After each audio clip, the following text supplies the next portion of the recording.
sa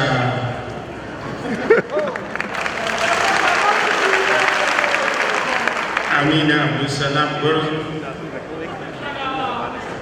Wanda ya sa kuka jinna wannan, in ba wannan waƙar aka sa ba baya jin daɗi jikinsa rawa yake, shi ya sa